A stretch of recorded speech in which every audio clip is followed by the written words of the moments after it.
Okay, so obviously this is fluid, but the larger question remains unanswered. How is a war with Iran in America's interest in any way? It's time to start asking and answering that question. Douglas McGregor is a retired Army colonel, author of the tremendous book Margin of Victory, and a frequent guest on the show. He joins us tonight. Colonel, thanks very much for coming on. Sure. So what does it mean to have a carrier group in the Persian Gulf?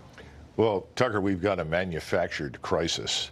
There's nothing new in this intelligence. We've been operating in this area for several years now. The Iranians and we were both interested in destroying the same target, ISIS. Yes. And we always knew there was friction and hostility there. We've managed to avoid any problems. The Iranians have avoided any problems. So it's hard to buy the notion that we now have to have a carrier battle group in the Persian Gulf, along with hundreds of aircraft flying in from all over the world, in order to deter Iran from attacking us. There's no evidence that Iran wants to attack us. Quite the contrary. I think they'd like very much to avoid any conflict with us under any and all circumstances. So why are we doing this? And what are the potential consequences of doing Well, I think the people that were behind this, that persuaded the president to take these actions, are hoping, frankly, that if you put large numbers of forces from the United States in close proximity to Iran in a small area like the Persian Gulf, the Gulf's only 220 miles wide, that something will happen, that something will go wrong. It sort of looks like a Gulf of Tonkin incident with missiles in the making. Now, do we benefit? It's hard to see how. I mean, the first question you should always ask before any action is taken, measure what you might gain by what you might lose. What do we gain? Is this supposed to persuade the Iranians that they should not keep some additional enriched uranium? Is this designed to make them capitulate to the series of demands that Mr. Pompeo put in front of them? If so, I think that's ludicrous. I don't see any evidence for that happening. Is this designed to drive a wedge between Russia and China?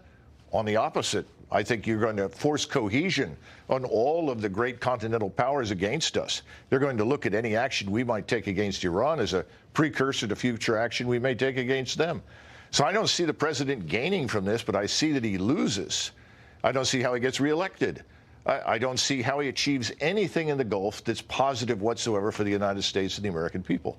But there, in our foreign policy establishment, is a fairly large group, relatively speaking, large group of people who are intent on war with Iran.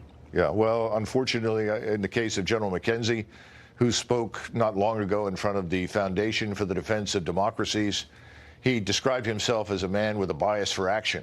I'd much rather have a four-star with a bias for thinking. And right now, he should be very concerned about the secondary effects of anything we do in the Gulf. The Russians are not idle. They are watching this very carefully. If we take action and we get into a killing spree with the Iranians, they will come in, and we will find ourselves without a back door to get out easily. The Chinese will also ship what they can there. And by the way, the Turks, who have no love for the Iranians, may view this as something positive that they should participate in. This is not a good thing for the United States. No. And the people agitating for it right now, MSNBC, CNN, Max Boot, Bill Kristol, the usual suspects, yes, none of whom have the country's interest at heart, I would argue. I mean, it's chilling. Colonel, thank you very much. Thank you. Great to see you. Well, left used to care about the poor.